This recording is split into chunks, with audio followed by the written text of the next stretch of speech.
आप सभी को नमस्कार। सुपरिचित कथाकार शिव मूर्ति जी का आज जन्मदिन है। उन्हें इस अवसर पर आप सभी मित्रों की ओर से, सभी साहित्यकारों और साहित्यानुरागियों की ओर से हार्दिक बधाई और अनंत शुभकामनाएं। साथियों, इस अवसर को कुछ खास रचनात्मक रंग देने के उद्देश्य से आज हम सभी यहां पर एकत्रित हुए। जनसुलभ पुस्तकालय की ओर से उसके स्तंभ रचनाकार द्वारा रचना पाठ के अंतर्गत आज हम लोग श्री मूर्ति जी की चर्चित कहानी जुल्मी का पाठ सुनेंगे, स्वयं कथाकार की ओर से ही। यह हम सभी के लिए एक बेहद महत्वपूर्ण क्षण है कि स्वयं हम सभी के प्रिय लेखक, बेहद सहज, बेहद हमेशा लोगों के साथ जुड़े रहने वाले अहम मुक्त लेखक शिव मूर्ति जी आज हमारे साथ हैं। साथियों, आज जो यह कहानी हम सुन रहे हैं वह एक ऐसी कहानी है, जुल्मी, जो शिव मूर्ति जी की शुरुआती दौर की कहानियों में से एक है। हम सभी जानते हैं कि उनका पहला कहानी संग्रह केशर कस्तूरी वर्ष 1991 में प्रकाशित हुआ और दूसरा कहानी संग्रह कुची का कानून वर्ष 2016 के आसपास। यह जो कहानी आज जो वे पढ़ रहे हैं, जुल्मी, यह शिव मूर्ति जी के दूसरे कहानी संग्रह कुची का कानून में संकलित है। शिव मूर्ति जी की एक बड़ी विशेषता यह भी है कि उनमें, उनकी रचनाओं में, उनकी कहानियों में लोक तत्व बड़ी ही प्रमुखता से आते हैं। चाहे वहां की समस्याएं हों या वहां के स्वर हों, वहां की बोली हो, वहां के गीत हों, इस कहानी में भी इसकी छटा शुरू से लेकर अंत तक विद्यमान है। दूसरी बात कि उनकी कहानी की भी एक कहानी होती है और उससे वे बड़े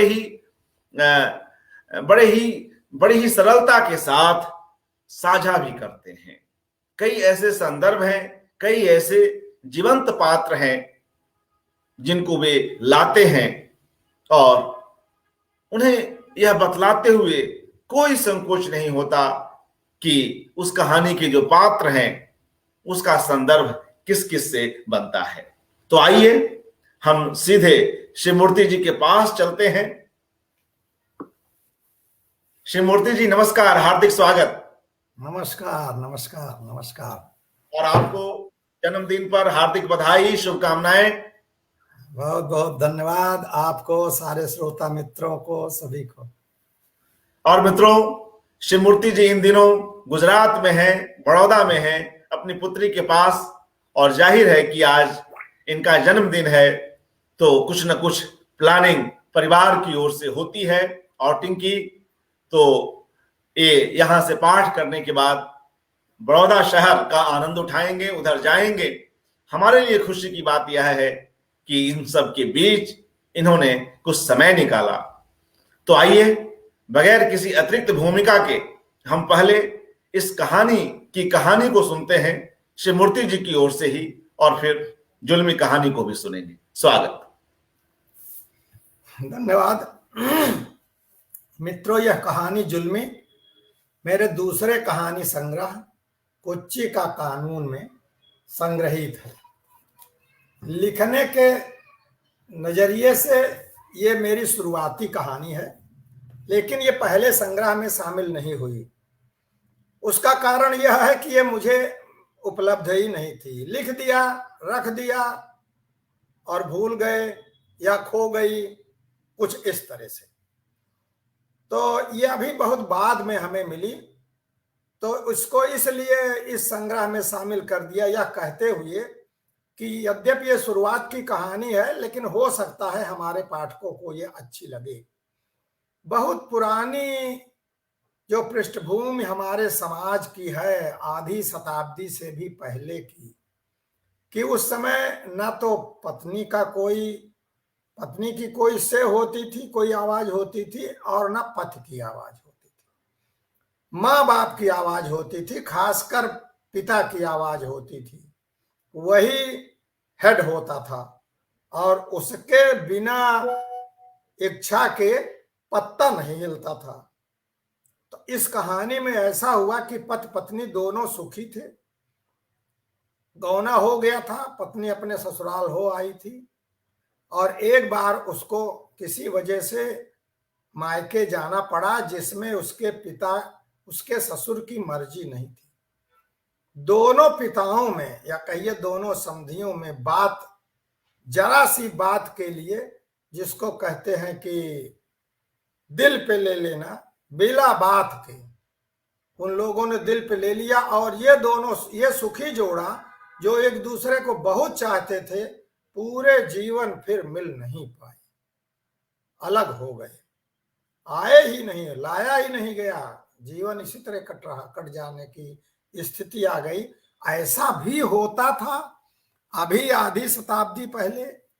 हो सकता है गैर पढ़े लिखे देहात के लोगों में तो अब ऐसा नहीं होता, शहरों में ये हो सकता है कि अभी भी हो रहा है। शहरों में एक आध उदाहरण ऐसे हैं, लेकिन शहरों का उदाहरण इसलिए हमें बहुत ज्यादा तंग नहीं करता कि वहां दोनों ईगो है, वो आपस में टकराते हैं, इसलिए नहीं मिल पाते हैं। और इस कहानी में तो दोनों में से किसी के पास कोई ईगो नहीं था, तो भी उनको अपने जीवन का आनंद उठाने से वंचित हो जाना पड़ा, अपने प्रेम को जीने का मौका नहीं मिला। ये इसकी पृष्ठभूमि है। ऐसी घटनाएं पहले बहुत हुआ करती थी। मैंने इसको सन 70 के आसपास लिखा होगा और रख दिया, कहीं भेज नहीं पाया होगा, कागजों में दबी रह गई होगी। बाद में अभी मेरा ख्याल 10 साल पहले एक पत्रिका टिकट मिलती है, पांडे, वो जी कोई कहानी दे दीजिए, कोई पुरानी ही हो दे दीजिए, हम अपनी पत्रिका में आपको छापना चाहते हैं। तो उनको मैंने ये खोज करके दिया। एक फाइल मिली तो उसमें 3-4 कहानियां थी, तो मैंने उनको दे दिया, देखिए जो आपके काम की हो। तो ये उनको अपने काम की लगी, वो ले गए और उन्होंने इसे प्रकाशित किया। उसमें अभी 2-3 और पड़ी होंगी, लेकिन वो जहां थी वहीं पड़ी है, शायद उनके भाग में प्रकाशित होना नहीं लिखा है। तो अब ये कहानी सुनिए।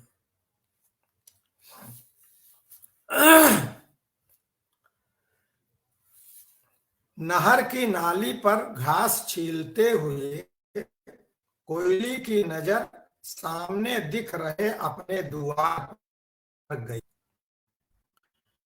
यह कौन है सफेद कपड़ों वाला, साइकिल लेकर पैदल चलता हुआ, द्वार वाले नीम के पेड़ की ओर बढ़ रहा है। बप्पा ओसारे से निकलकर उसकी ओर जा रहे हैं।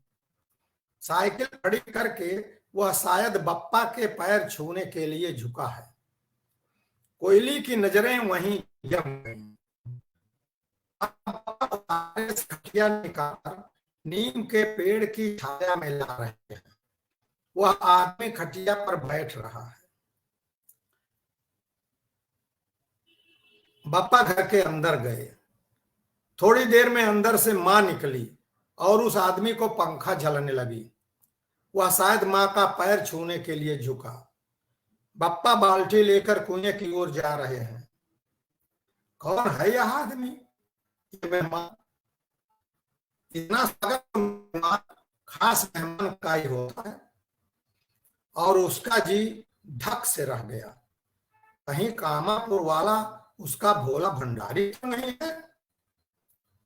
इतने दिन, बल्कि इतने वर्षों बाद सोते ही हाथ पैर कांपने लगे, तलुए सुन्न होने लगे, पसीने पसीने उसने मेड़ के टेक ले। इतने दिन बाद सुधा आई, क्या जरूरत थी? वह मायके में ही उम्र काट देती। करने के लिए कोई भौजाई बैठी है जो दिन काटना पार हो जाता। अम्मा से साफ साफ कह दी, नहीं जाऊंगी, जीते ड्योढ़ी नहीं डालूंगी, आधी जवानी गई, बाकी भी कट जाएगी।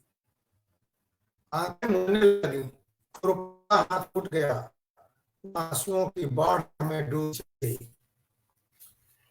8 साल बीत गए जब बिना अनवार यानी विदाई करा कर लाने वाले के वह रोते हुए ससुराल से मायके आई थी। उसका इकलौता भाई पेड़ से गिरकर बेहोश था और अस्पताल में भर्ती था। माँ और बाबूजी उसके साथ अस्पताल में थे। घर पर 10 साल की छोटी बहन भर थी। बाप ने पड़ोसी के बेटे से उसकी ससुराल संदेश भेजा था। घर पर जानवरों को संभालने वाला कोई नहीं है। समधी भाई इसी लड़के के साथ तुरंत बेटी की विदाई कर दें या खुद पहुंचा दें। पर ससुर ने इनकार कर दिया। आज कैसे भेज सकते हैं? कल घर में कथा पूजन है, इसके बाद लिवा जाए। उसके पति ने अपने पिता से कहा भी, क्या पता ऊपर वाला कल तक की मोहलत न दे। आज जाने पर भाई का मुंह देख लेगी दादा। सास ने आकर ससुर को समझाया, जाने दीजिए, जब से सुना है बहू का रोते रोते बुरा हाल है। कहीं कुछ हो हवा गया तो अपजस लगेगा कि बहन को भाई का मुंह भी नहीं देखने दिए हम लोग। पर नहीं माने बुढ़ऊ। पड़ोसी लड़का लौट गया। उसने आंगन में पति के कुर्ते की टोंक पकड़ी। क्या कहते हो, बोलो। पति महासिधवा था। बोला, बाबू की मर्जी के खिलाफ मैं कैसे बोल सकता हूं, वह घर के मालिक हैं। वह बाहर आकर ससुर के पैरों पर गिर पड़ी। बाबू, इतने कठकरेजी मत बनिए, एक ही तो भाई है मेरा। देखो बहू, तुम्हें जाना है तो जाओ, लेकिन जैसे बिना पठाए जा रही हो वैसे ही बिना आनने का, विदाई कराने का इंतजार किए हुए लौट आना। इतनी इजाजत भी बहुत थी, बस तैयार होने में जितनी देर लगे। पर वह लड़का तो जा चुका था।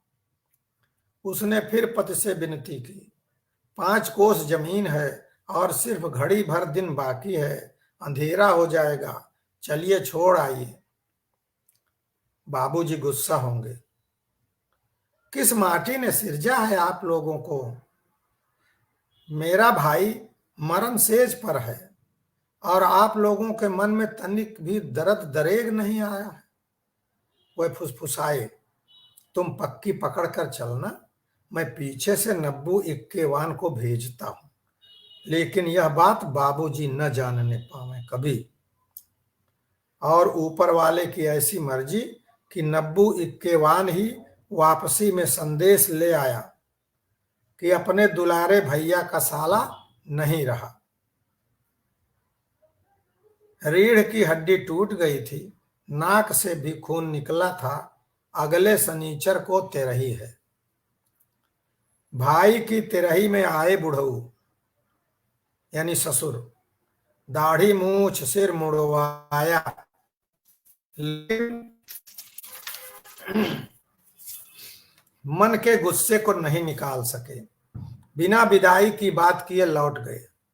दुख की घड़ी में विदाई के बारे में मायके में भी किसी ने नहीं सोचा। लेकिन कई महीने बाद जब सास ने बहू की विदाई के लिए जाने की याद दिलाई तो बुढ़ऊ ने साफ साफ सुना दिया, मैंने तो जाते समय ही कह दिया था, जैसे अपने पैरों गई है वैसे ही लौटना भी होगा, मैं आनने नहीं जाने वाला। जब तक बुढ़ऊ को बेटे द्वारा नब्बू के इक्के से बहू, अच्छा तब तक बुढ़ऊ को बेटे द्वारा नब्बू के इक्के से बहू को मायके भेजने की बात पता चल गई थी। इसलिए कुछ दूर पर बैठे बेटे को सुनाकर कहा था, इनसे मेहरिया का मुंह देखे बगैर न रहा जाता हो तो जैसे अपने भाड़े किराए से भेजा है वैसे ही जाकर लिवा लावें। लेकिन जाने के पहले अपना चूल्हा चौका अलग करते जाएं। तो क्या वो जिंदगी भर अपनी बेटी को मायके में बैठाए रहेंगे? आप नहीं लाएंगे तो उनको दूसरा घर द्वार खोजने से कैसे रोक सकते हैं? कौन रोकता है? खोजें। उनको 20 लड़के मिलेंगे, हमको 20 लड़कियां मिलेंगी। पर इस घर में आना है तो खुद आवे, कोई लिवाने न जाएगा। ये बातें एक बार बाजार में मिलने पर नब्बू इक्केवान ने ही कोयली की माँ को बताई थी।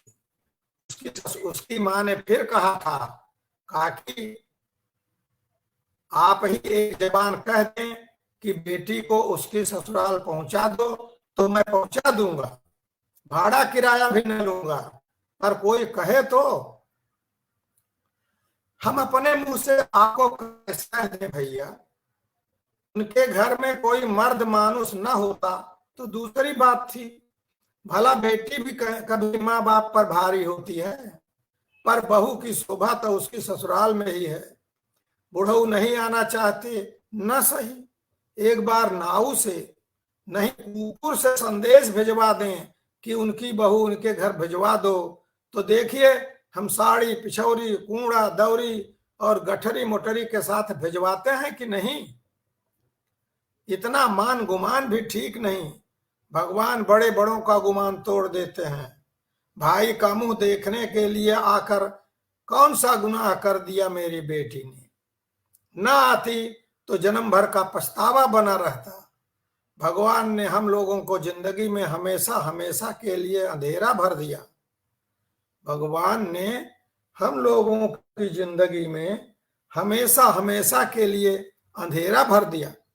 उस घड़ी में बहू का आना उन्हें बुरा भी लगा हो तो हमारा दुख देखकर उन्हें माफ कर देना चाहिए था। जमाई को अलग से समझाना, उनकी भी यही है, 7 फेरा डालकर अपनाया है।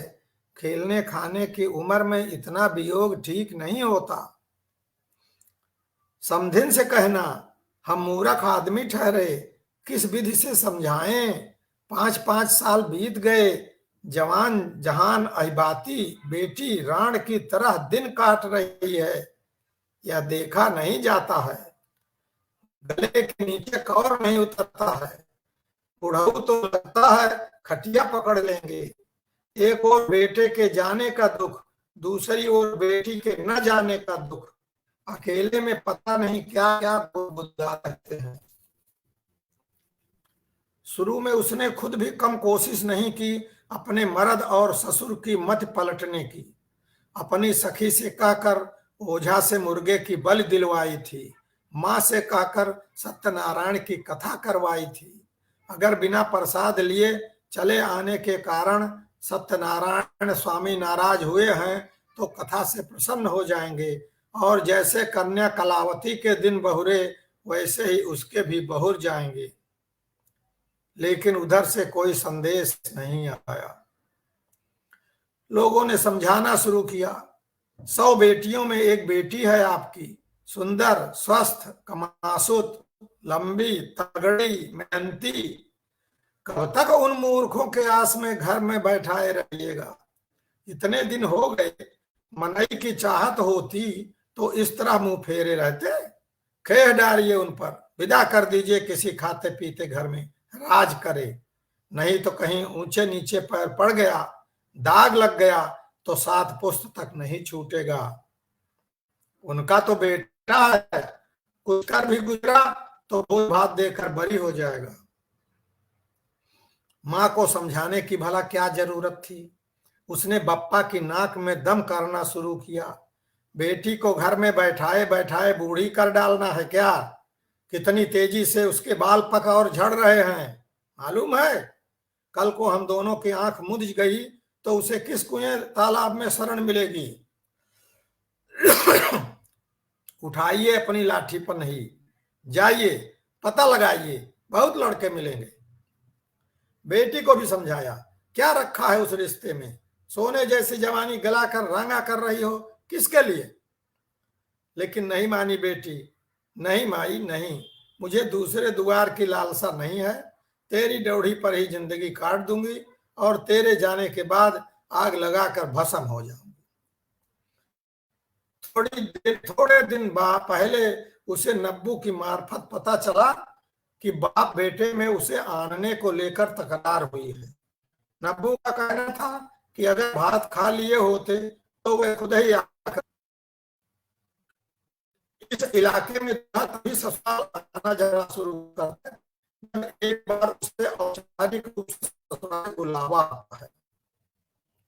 उसके साथ दो एक नजदीकी रिश्तेदार आते हैं। सबको यथाशक्ति कोई नेक दिया जाता है। गाय, भैंस, घड़ी, अंगूठी, साइकिल, इसे भात खाने की रस्म कहते हैं। बिना भात खाए ससुराल जाने वालों की बड़ी जगह हंसाई होती है, और आज वही हो गया। बिना भात खाए ही उसके भोला भंडारी को ससुराल आना पड़ा। उसने अपनी नई ताकत, नई गुदगुदी का एहसास किया। उसने देखा नीम के पेड़ के नीचे दो और चारपाइयां बिछी हैं। 4-5 लोग आ गए हैं। बड़ी लानत मलामत हो रही होगी उसके आदमी की। उसे पति का भोला गंभीर जवान चेहरा याद आया।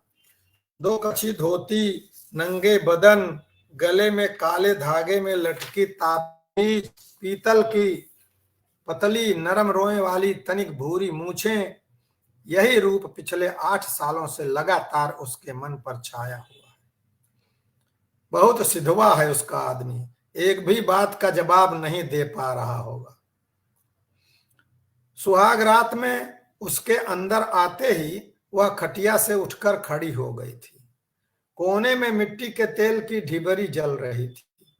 रिश्ते की बुआओं और जेठानियों ने जब उन्हें अंदर ठेलते हुए कहा था, ले संभालो अपना धन, और बाहर से जंजीर लगाकर चली गई थी, तो वह आकर उसके बगल में खड़े हो गए थे।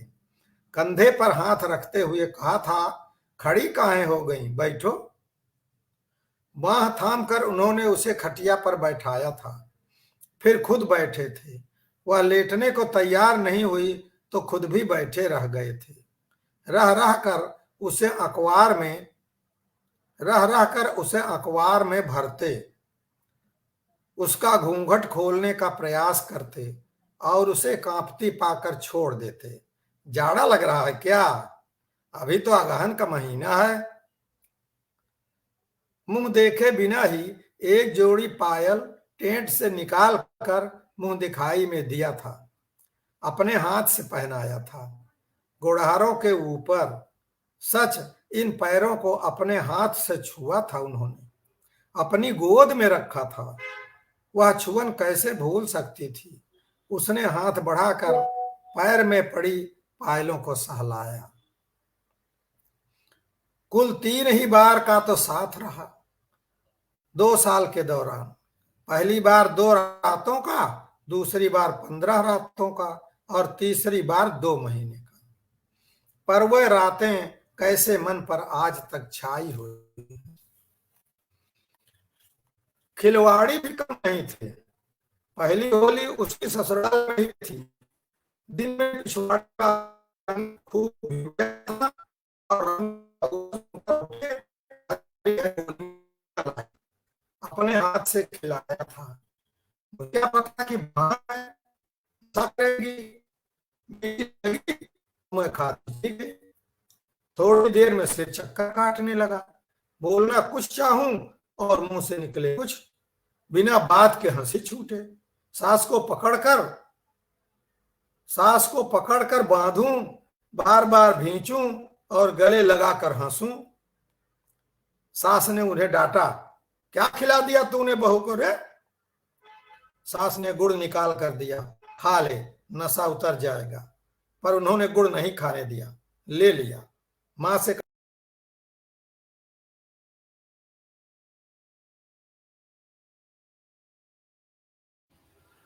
मित्रों, कुछ कनेक्शन की समस्या है। गुजरात में, बड़ौदा में है श्री मूर्ति जी, और संभवतः वहां इंटरनेट जिस सर्विस को वे ले रहे होंगे कुछ कमजोर है। तो हम उम्मीद करते हैं कि वे हमें वापस ज्वाइन करेंगे। और हम देख रहे हैं कि कैसे श्री मूर्ति जी के यहाँ कहानी आगे बढ़ती है। गांव जवार की शब्दावली, उसका जो सांस्कृतिक परिदृश्य है वह किस तरह से उभर कर आता है। यह उनकी शुरुआती कहानियों में से एक है जो किसी कारण से, और उसकी भी बात उन्होंने की ही कि पहले संग्रह में नहीं आ पाई क्योंकि वह कहानी कहीं फाइलों में दब गई थी। ऐसा होता है हम सभी लेखकों के साथ। तो यह कहानी किस तरह एक छोटे से विषय को उठाती है और उसके बहाने जो दंपति है उसके बीच वियोग की कैसी स्थितियां आती चली जाती हैं, इसको हम देखते हैं। और कई ऐसे शब्द, देशज शब्द, समाज के ठेठ शब्द यहाँ आए हैं, और क्या बनक के साथ आए हैं। शिव मूर्ति जी हमसे पुनः जुड़ गए हैं और मुझे उम्मीद है कि इस बार उनका कनेक्शन भी बेहतर रहेगा। जी, वो बीच में कुछ कनेक्शन स्लो होने से आप चले गए थे। जी, आप स्वागत, आगे पढ़ें। स्वागत जी। सास ने उन्हें डांटा, क्या खिला दिया तूने बहू को रे। सास ने गुड़ निकाल कर दिया, खा ले, नशा उतर जाएगा। पर उन्होंने गुड़ नहीं खाने दिया, ले लिया। मां से कहा, इसे बाहर ठंडी चांदनी में घुमा देता हूं, उतर जाएगी। बाहर लाकर उन्होंने उसे गोद में उठा लिया और थोड़ी दूर स्थित खलिहान में लाए। मड़ाई के लिए जाने वाले गेहूं की प्यार पर ही वह रात कटी थी। भूसे की सेज, उसे लगा वह आसमान में उड़ रही है। सारी रात उड़ती रही थी। भोर में सास के किवाड़ खोलने की चरमराहट सुनकर वह भागी आई थी और सास की मीठी झिड़की खाकर अंदर भाग गई थी। बालों में भूसा ही भूसा, कहाँ नहीं था भूसा। वैसे तो उसे चढ़ाते थे 2.5 मन की धोबन, और उस रात कितनी आसानी से गोद में उठाकर भागे थे, बौरा गए थे। बुआ, दादी बुला रही हैं। उसकी तंद्रा टूटी। पड़ोसी की 6 साल की बेटी सामने खड़ी थी। काहे रे, मेहमान आए हैं, रोटी बनानी है। उसने लड़की को गोद में भर लिया और बार बार उसका मुंह चूमने लगी। आंचल से उसकी आंख और मुंह पोंछा। छीली हुई घास खांची में भरते हुए उसके पैर एक बार फिर कांपने लगे। आंखें धुंधलाने लगी, इस बार गुस्से और माख से। वह इतने लजकोकर क्यों हैं कि अपने पराने की हाल खबर लेने में 8 साल लगा दिए। ऐसे नहीं चली जाएगी वह, 4 आदमी के सामने बैठाकर पद कराएगी। उमड़ती जवानी माटी कर डाला, अपनी भी मेरी भी। घास की खांची को उसने सिर पर रखा और लड़की को गोद में लेकर चली। अरे खुरपा तो भूली ही जा रही है। उसके द्वार पर मेला जैसा लग गया है। पास पड़ोस के 20 आदमी घेरे हैं, कैसे उन्हें देख पाएगी।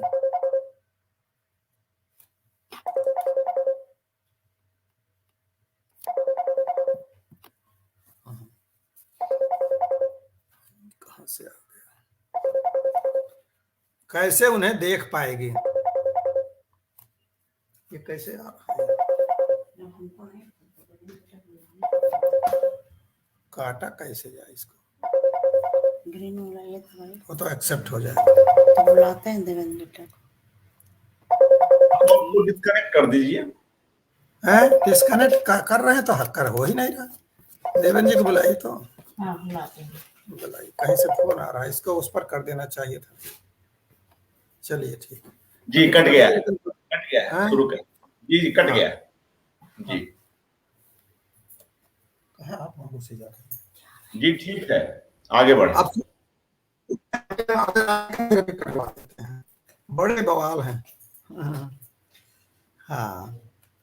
घास की खांची को उसने सिर पर रखा और लड़की को गोद में लेकर चली। अरे खुरपा तो भूल ही जा रही है। उसके द्वार पर मेला जैसा लग गया है। पास पड़ोस के 20 आदमी घेरे हैं, कैसे उन्हें देख पाएगी। लड़की थोड़ी समझदार होती तो उसी से पूछती। उसने लोगों के भीड़ के बीच एक झलक पाने की कोशिश की। पास से गुजरते हुए तो नजर उठ न पाएगी। उसे लगा कि पीठ की जो एक हल्की झलक मिली है वह उन्हीं की है। बहुत दुर्बल हो गए हैं। सास ठीक से रोटी पानी न कर पाती होंगी। उसे तरस आने लगा। एक गीत की पंक्ति याद आ गई। घरवा में खाया सामी सूखी भौरिया, औत्या हमरे नई हरे, घेऊ खिचड़िया तो है खियौत्यों औत्या हमारे नहीं है। थोड़ा गाकर सुनाए मूर्ति जी, आप तो अच्छा गाते हैं, थोड़ा गाकर सुनाए। गरवा आज गला गड़बड़ है। अरे घरवा में खाया सामे सूखी भावरिया औत्या हमारे नहीं हरे। गेहूं के चारिया तो है खियौत्यों औत्या हमारे नहीं हरे। वाह वाह। सूखी भौरी खाकर दुबराए हुए स्वामी मेरे नैहर आओ, घी खिचड़ी तुम्हें फिर से पहलवान बना लूंगी। आज आए हैं घी खिचड़ी खाने, समझो भात खाने आए हैं। बाबू से कहूंगी भात खाने के नेग में यही भुअरी भैंस भी हकवा दे साथ साथ इसी विदाई में। द्वार के नजदीक पहुंचकर उसने सिर का आंचल माथे पर खींच लिया। भीड़ के बगल से गुजरते हुए उसकी नजरें भले झुकी हैं, पर वह तो देख ही रहे होंगे। गोद की लड़की को देखकर पता नहीं क्या सोचे कि ये लड़की कहां से आ गई। वह लजा गई, लड़की को वहीं उतारा और सिर की खांची ओसारे में पटक कर आंचल से आंख मुंह का पानी पसीना पोंछते हुए आंगन में भाग गई। कोने में खटोला बिछा था, वह उसी पर ढह गई। खटोले के बगल में पीढ़े पर बैठकर मां ने उसका माथा सहलाना शुरू किया तो आंसुओं की बाढ़ नए सिरे से उमड़ आई। मां घबरा गई। क्या हुआ रे, रोती काहे है? तनिक दम लेकर नहा ले बेटी, ढंग के कपड़े पहन ले, रसोई करनी होगी। मां मेहमान के बारे में कोई बात नहीं करती, क्यों नहीं बताती कि कौन है? खाना बनाकर ढक कर वह रसोई से बाहर आ गई। मां तू जाकर परस। क्यों, तू क्यों नहीं परसती? नहीं, कहकर उसने सामने की कोठरी में घुसकर किवाड़ा अंदर से बंद कर लिया। खाना खाने के लिए बाबूजी के साथ आंगन में बैठे मेहमान की एक झलक लेने के लिए दबे पांव आकर उसने किवाड़ की झिरी में आंख लगाई और झटका खा गई। यह कौन? खिचड़ी मूंछों और झुके कंधों वाला। उसे दूसरे ढंग की झुरझुरी छूटी। वह मुड़ी और मूड़ो मूड़ करके खटिया पर पड़ गई। मेहमान को खिलाकर मां ने उसकी कोठरी के किवाड़ खटखटाए। खोल, आ तू भी खा ले। किवाड़ खोलकर वह फिर लेट गई। मुझे भूख नहीं है मां। क्या हुआ, धूप लग गई क्या? सिर दबा दूं? नहीं, बता यह मेहमान कौन है, किस लिए आया है? कैसा लगा? क्या? उसकी शंका ने फन काढ़ लिए। बेटी, कब तक हम लोग तुझे घर में बैठाए रहेंगे? बाप का अकेला बेटा है, औरत 2 साल पहले मर गई थी, कुल 3 परानी हैं, आदमी की चाहत है, सुखी रहेगी। मेरी रोटी इतनी भारी हो गई मां। सो बात नहीं बेटी, लेकिन हम बूढ़े बूढ़े कितने दिन के मेहमान हैं। हमारे आंख मूंदने के बाद तेरी कैसे कटेगी? और जब तक तू मेरी ड्योढ़ी छेंक कर बैठी रहेगी, मैं क्या चैन से मर सकूंगी? अपने चैन के लिए तू अपने हाथ से फांसी लगा दे मां, पर किसी और के लिए दोबारा घर से न निकाल। तू कहे और बप्पा को की हेठी न हो तो मैं अकेले ही अपनी ससुराल चली जाऊं। उन लोगों ने इसका भी मौका नहीं छोड़ा बेटी। तेरी गद्दी संभालने के लिए कोई और वहां आ चुकी है। उसकी चीख निकलते निकलते बची। हाँ बिटिया, 6 महीने हुए, उसके बाद ही तेरे बप्पा ने दौड़ धूप शुरू की तेरे लिए। मां ने पास पड़ोस की सहेलियों को बुला लिया। पास बैठ लो बेटी, उसका मन बहल जाए। सहेलियों ने मजाक शुरू किया, साथ साथ कंघी चोटी भी। बहुत सेवा करनी पड़ेगी तुझे, भर कार्तिक जोते हुए बैल की तरह टूटे हुए हैं जीजा जी। अरे ये 6 महीने में तैयार कर लेगी? 3 ही महीने में। सामूहिक हंसी चुहल। इस बार उसे आंचल के टोंक में ठीक से बांध कर रखना और जाते ही सबसे पहले सास ससुर को कब्जे में करना। उसे देखने के लिए मेहमान आंगन में आया तो उसकी पलकें बंद थीं और सांस तेज थी। उसके मानस पर 1-2 बार खिचड़ी बालों का अक्स उभरा, लेकिन हर बार जल्दी ही उस पर नरम भूरे बालों की पतली मूंछों का रूप हावी हो गया। ससुरु भेजा डोलिया कहारवा, हम गवनवा उबय न। ससुरु भेजा डोली कहारवा, हम गवनवा उबय न। ससुर जी, हम गौने लायक हो गए हैं, जल्दी डोली कहार भेजिए। डोली कहार तो आए, लेकिन वहां से नहीं जहां से इंतजार था। चैत नवरात्र के पहले मंगल को लगने वाला गूदर बाबा का मेला इलाके का मशहूर मेला है।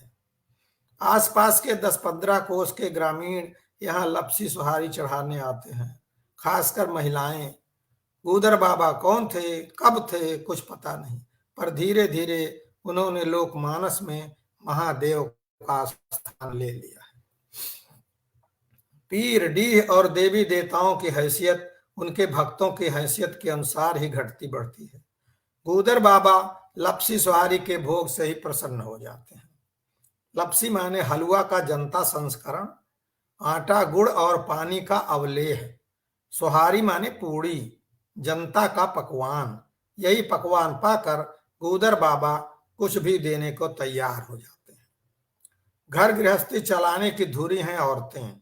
सुहारी लपसी चढ़ाने का काम भी उन्हीं का है, इसलिए इस मेले में औरतों और बच्चों की बहुतायत रहती है। पति, बेटे या बाप सहयोगी के रूप में शामिल होते हैं। साइकिल के कैरियर या सिर पर जलौनी लकड़ी और आटा, गुड़, तेल की गठरी या छोटे बच्चों को कंधे पर लादने संभालने के लिए। रंग बिरंगी साड़ियों में लदी फंदी औरतों का गीत गाता हुआ झुंड एक के पीछे एक चारों ओर से गूदर बाबा के धाम की ओर प्रस्थान करता हुआ। मांग, क्या मांगन मांगती है? बाबा, बैल बीमार है, पति गंजेड़ी हो गया है, दूसरी औरत से अरस गया है, या भविष्य संवारने वाले सपने। बेटा, बेटा चाहिए बाबा। गोद नहीं भरी अभी तक, अगले जन्म में भी मानुष जोन मिले, सुअर कौआ होकर न जन्मना पड़े, यही वरदान। कौन है जिसके पास कोई दुख न हो, कोई सपना न हो? पूरा इलाका उमड़ पड़ता है। कितनों की मनोकामना बाबा लगे हाथ पूरी कर देते हैं। नया मनचाहा साथी दे देते हैं। वह माँ बाप गांव देश का मोह छोड़कर वहीं से सीधे कलकत्ता, बंबई, दिल्ली, लुधियाना की गाड़ी पकड़ लेते हैं। पार करें गूदर बाबा। मन का मीत मिल गया। कोयली अपने दोनों बच्चों और पति के साथ भोर में गूदर बाबा के मेले के लिए निकली। गूदर बाबा का धाम उसके घर से 3 कोस पड़ता है। जल्दी पहुंचिए तो कड़ाही चढ़ाने में भीड़ का सामना नहीं करना पड़ता। दोपहर से भीड़ बढ़ जाती है। एक बड़ी गठरी पति के सिर पर, 3 साल की बेटी उसकी गोद में और तेल की शीशी हाथ में। 8 साल का बेटा कभी पैदल, कभी बाप के कंधों पर। थान के चारों तरफ कई बीघे में आम और महुए का बाग है।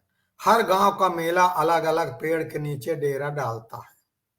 4-4, 5-5 के समूह में जमीन खोदकर चूल्हे बन जाते हैं। कड़ाही चढ़ जाती है। तेल, घी और गुड़ की महक, धुआं पूरा क्षेत्र महकने लगता है।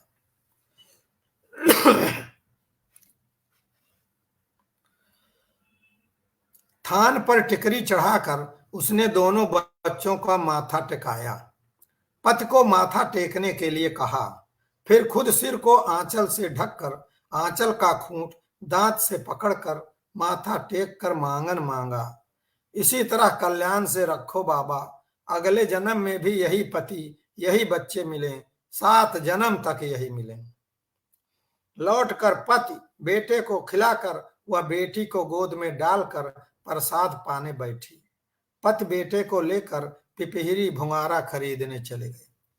अचानक दिल्लू बुआ प्रकट हुई। का हो धैर्या, कब से खोज रहे हैं? उसने उठकर जूठे हाथों आंचल का खूंट पकड़ा और बुआ के पैर छूकर 3 बार माथे से लगाया। दिल्लू बुआ उसे बहुत मानती थी। उसकी पहली ससुराल कामापुर के पड़ोस में ब्याही है। जब वह गौने नहीं गई थी, बच्ची ही थी, तो अपनी ससुराल से लौटने पर दिल्लू बुआ उसकी सास के झूठे किस्से सुनाकर उसे चिढ़ाया करती थी। उनकी एक बात उसे अभी तक याद है। बताया कि कोयली की सास की इतनी लंबी पूंछ है कि उससे वह एक ही जगह बैठे बैठे सारे घर में झाड़ू लगा देती हैं। और भी कई बातें बताती थीं और उसे चिढ़ाती थी। लगता है सब निपटा दिया। हाँ बुआ, आप भी प्रसाद लीजिए। अभी नहीं, अभी हमारी टिकरी नहीं चढ़ी। बहुत दिन 10-12 साल बाद मिली थी बुआ। उसका हाल चाल पूछती, अपना बताती रहीं। उसके खा लेने के बाद बोली, चल तुझे एक पहचानी से मिला लाऊं। किससे बुआ? अब खुद ही देख, अब पहचान। पराना बुआ आई हैं क्या? पराना बुआ गवने गई तो कभी लौट कर मायके नहीं आई। ससुराल वालों ने कभी विदा ही नहीं किया। यहीं कहीं ब्याही गई हैं। अब तो बूढ़ी हो गई होंगी, बहुत पुरानी बात हो गई। लेकिन उसके मायके में उनकी चर्चा होती रहती है, क्योंकि जब भी पराना बुआ को मायके का कोई आदमी मिलता, वह एक एक आदमी, रूख, वृक्ष, ताल तलाई तक का हाल पूछती थी। इस मेले में उनसे मिलने की संभावना बन सकती थी। चल उठ। कोयली ने अपनी कड़ाही झोला बगल की औरत को सौंपा और बुआ के पीछे पीछे चल पड़ी। बुआ उसे लेकर मेले के बाहर आई और थोड़ी दूर के एक पेड़ की ओर उंगली उठाकर कहा, उस पेड़ के नीचे जा। उसने देखा पेड़ के एक तरफ 2 लद्दू घोड़े बंधे थे, एक तरफ एक खुली बैलगाड़ी खड़ी थी। उसके सामने 2 सफेद बैल बोरे पर रखा भूसा खा रहे थे। वहां तो कोई दिखता नहीं बुआ, बताओ ना कौन है? तू अंदाज लगा। आप तो बुझाउल बुझाने लगी, आप भी आइए। उसने बुआ का हाथ पकड़कर साथ ले लिया। बैलगाड़ी की आड़ में एक आदमी खड़ा था, अकेला, कुर्ता धोती, गले में मटमैला गमछा। पास पहुंचकर बुआ ने उसकी गोद से बेटी को ले लिया, यानी कोयली की गोद से बेटी को ले लिया। अब वह दोनों आमने सामने थे। कामापुर वाला उसका भोला भंडारी। दोनों ने भर नजर एक दूसरे को देखा। फिर आदमी आगे बढ़ा, उसके ठीक सामने आ गया। दोनों की नजरें धुंधला गईं। वह एक दूसरे के गले लग गए। फिर कोयली ने कारण करके रोना शुरू किया, सुर ताल में रोना, रोना गाना उलाहना साथ साथ।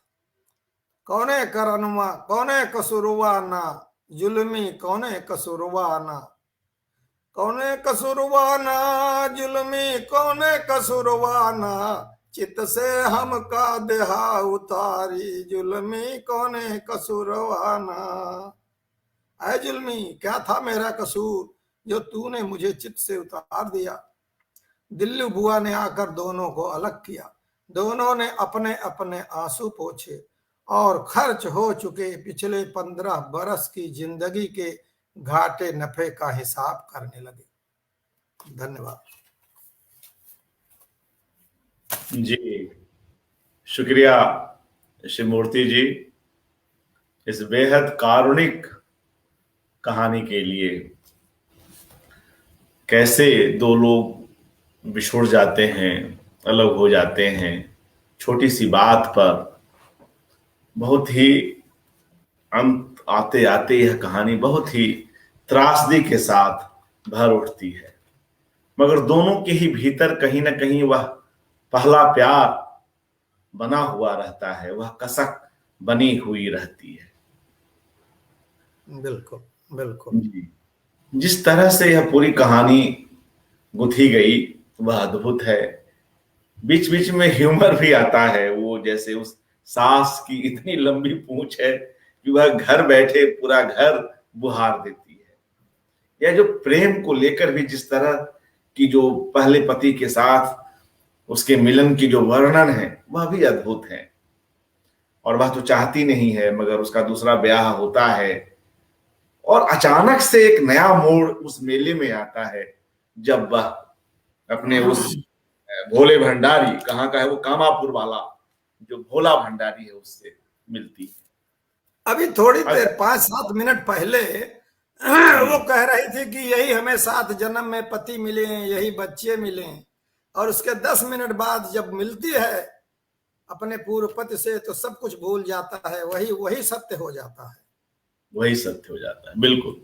क्योंकि वह उसको भुला नहीं पाती है, उसको भुला नहीं पाती। लेकिन इस कहानी में यह भी स्पष्ट नहीं होता है कि यह जो भोला भंडारी है वह अकेले क्यों आया है मेले में।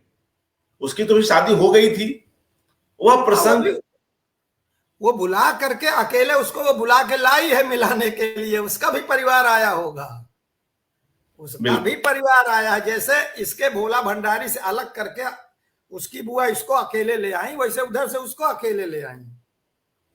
तो ना पत्नी का पति है और ना पति का पत्नी है, दोनों को अलग करके ये जो संयोग इन्होंने लगाया कि आओ एक जगह ले चलते हैं, तुम्हें मिलाते हैं, और उधर उसको पहले से बुला करके वहां खड़ा किए हैं कि तुम यहीं खड़े रहो, हम आते हैं। दोनों को नहीं बताते कि किससे मिलाना है, जब दोनों आमने सामने होते हैं तो मिलते हैं। जी। तो ये जो कोयली है या जो यह भोला भंडारी है, ये दोनों कहीं ना कहीं एक दूसरे के लिए तड़प रहे हैं, लेकिन अपने माता पिता अपने घर परिवार से इस तरह मजबूर हो जाते हैं कि दोनों शादी कर लेते हैं कि और ऐसी बहुत घटनाएं उन दिनों होती थी। बाद में वो लोग मिलते थे, बाद में अपने बेटा बेटी की शादी करते थे कि चलिए हम लोग नहीं मिल पाए, अब मेरा बेटा है तुम्हारी बेटी है, अभी शादी कर देते। ऐसी घटनाएं भी हुई हैं। हाँ, ऐसी भी हुई है। और अगर इस कहानी में यह प्रसंग ना आता तो कहानी इस तरह से शायद यादगार भी ना बनती। सही सही सही। और यह जो आप अभी कह रहे थे कि कुछ देर पहले तो वह अपने दूसरे पति और बच्चे को ही लेकर सब कुछ सोच रही है, क्योंकि वह उसको सत्य मान चुकी है, उससे भी उसका बच्चा हुआ है। और देखिए अचानक जैसे ही वो दृश्य सामने आता है, दोनों के आमने सामने होते हैं, तो कितनी गहराई में वो सब चीजें रखी हुई हैं कि तुरंत सामने आ जाती हैं, तुरंत लिपट जाते हैं, तुरंत हालचाल पूछते हैं, तुरंत बैठ जाते हैं। तो सत्य वो है, जो पहला प्यार है वो झुटलाया नहीं जा सकता।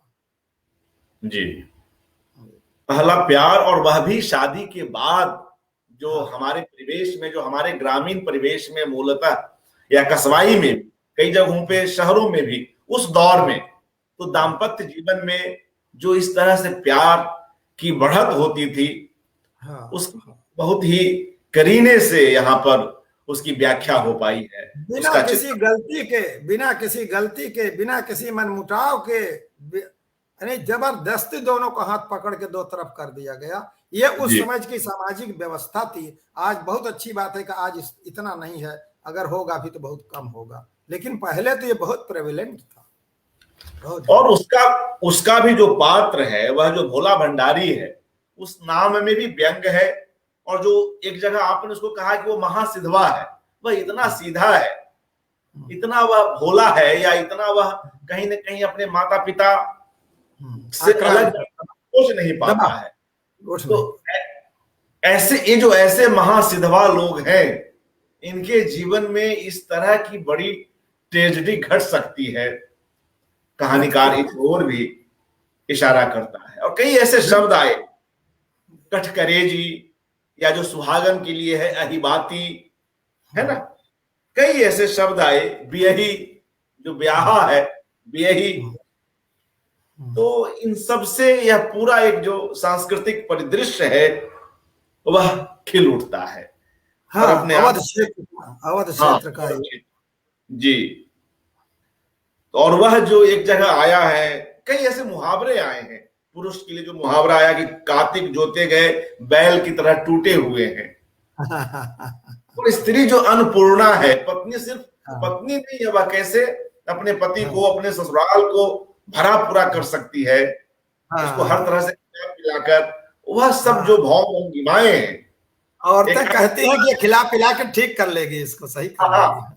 एक अन्नपूर्णा के रूप में जो चीजें आती हैं संकेतों में, संवादों में, वह भी इस कहानी को अद्भुत बनाती है। हमारे साथ संतोष दीक्षित जी जुड़े हुए हैं, उनकी प्रतिक्रिया आ रही है। कहानीकार संतोष दीक्षित जी, वे लिख रहे हैं, कहानी सुनने और पढ़ने में बहुत अंतर आ जाता है यदि सुनाने वाले शिव मूर्ति हो।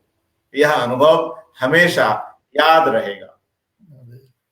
और हमारे साथ लेखक और फिल्म अशोक मिश्र जी जुड़े हुए हैं। वे लिख रहे हैं, श्री मूर्ति जी को नमस्कार। उनकी एक कहानी तिरिया चरित्र पर वासु चटर्जी जी ने फिल्म बनाई थी। मुझे खुशी है कि मैंने इस फिल्म की पटकथा और संवाद लिखे थे। ओम पुरी जी ने इसमें सुंदर अभिनय किया था। तो यह जब बात चली है अशोक मिश्र जी की ओर से, तो इस पर भी कुछ बात कहें, इससे जुड़े अनुभव श्री मूर्ति जी। हाँ, तिरिया चरित्र, हाँ, तिरिया चरित्र पर बनाया था वासु जी ने। अशोक जी। मिश्र जी ने का भी उसमें सहयोग था, और ओम पुरी जी ने का अभिनय बहुत कमाल का था। नसीरुद्दीन भी उसमें अभिनय किए थे, ओम पुरी भी अभिनय किए थे। इलाहाबाद आए थे, इलाहाबाद में शूटिंग हुई थी। तब मैं इलाहाबाद में, मेरी पोस्टिंग थी 1993-94 में। तो बहुत मेहनत किया था वासु चटर्जी जी ने। भट्टे की शूटिंग और नदी की शूटिंग, नदी में नहाने की शूटिंग, 17-18 दिन तक थे वहां शूटिंग किया था। बिल्कुल। और प्रयाग शुक्ल जी जुड़े हुए हैं। वह लिख रहे हैं, सुंदर और सुंदर होता गया पाठ। नमस्कार। और हमारे साथ जी कल्पना मनोरमा जी जुड़ी रही, लगातार उनकी प्रतिक्रियाएं आती रही। हाँ, बस ऊंचे नीचे पांव न पड़ने दिया जाता है, लेकिन आग में झोंक देने में कोई संकोच नहीं होता। गांव में अभी ऐसी कई कहानियां बुनी और सींची जा रही हैं। जो वर्तमान ग्रामीण परिवेश है, अभी भी सही कह रहे हैं। और उन्हीं की प्रतिक्रिया, कहानी के संवादों को लेकर कि कितने जीवंत संवाद हैं, सब सुने हुए हैं मेरे द्वारा गांव में। बहुत अच्छा, बहुत धन्यवाद। सबको पसंद आया, कल्पना जी को पसंद आई कहानी, तो मेरा लिखना सार्थक हुआ। जी बात तो बिल्कुल, पसंद आई तो सब कुछ है। लेखक का मूल, लेखक का जो हासिल है, तो पाठक की पसंद ही होती है। जी। हमारे साथ चंद्रभानु प्रसाद सिंह जी, हिमांशु राज राजा जी और तमाम दूसरे मित्रगण जुड़े रहे। सभी को धन्यवाद। और इस कहानी को लेकर किस तरह की पाठकीय प्रतिक्रियाएं आई थी श्री मूर्ति जी उस मैंने समय? बताया ना कि ये कहानी लिख तो दिया मैंने, फिर ये पढ़ी ही रह गई। अभी 10 साल पहले, मेरा 10 साल भी नहीं हुआ, हाँ 10 साल हो गया। 10 साल पहले एक प्रज्ञा पांडे जी को कहानी की मेरी जरूरत थी, तो उन्होंने कहा कहीं पुराने पिटारी में हाथ डालिए, कुछ निकले आवे उसी को यूज करें। तो एक मेरे पास फाइल खोजे थी, उसमें 3-4 आधी अधूरी कहानी पड़ी थी, उसी में ये भी पड़ी थी। तो उसको इन्होंने ले लिया और अपने यहाँ छापा, तो अच्छी प्रतिक्रिया हुई। अब तो जब से ये संग्रह में आ गई, बहुत सारे लोग इसी को पसंद करते हैं। कितने लोग कहते हैं कि सबसे, और कहानियों में बहुत कला है, बहुत मेहनत आपने किया है, लेकिन इसमें बिना किसी कला के ये बहुत सबसे अच्छी कहानी है। जी ऐसा कहने वाले बहुत लोग। जी। सादगी के साथ ट्रेजेडी तो खैर है ही, और बिला वजह ये दोनों प्रेमी ही कहिए। हाँ, दारुण, कितना दारुण है ये, कितना दारुण। जी, सचमुच ऐसी स्थितियों के, इस तरह की घटनाओं के आप गवाह रहे हैं। समाज से ही आप कहानियों को उठाते रहे हैं। यह आपके कहानीकार की अपनी ताकत है। बहरहाल बहुत अच्छा लगा, और ज्यादा समय नहीं लूंगा। आपको आज कहीं बाहर भी निकलना है। हम सभी की शुभकामनाएं आपके साथ हैं, और हम आगे किसी और अवसर पर आपको पुनः सुनेंगे। बहुत बहुत धन्यवाद श्री मूर्ति जी, और एक बार पुनः जन्मदिन पर हार्दिक बधाई, शुभकामनाएं। धन्यवाद, धन्यवाद आपको, सारे अपने श्रोता मित्रों को, सबको धन्यवाद। नमस्कार जी, शुक्रिया शुक्रिया।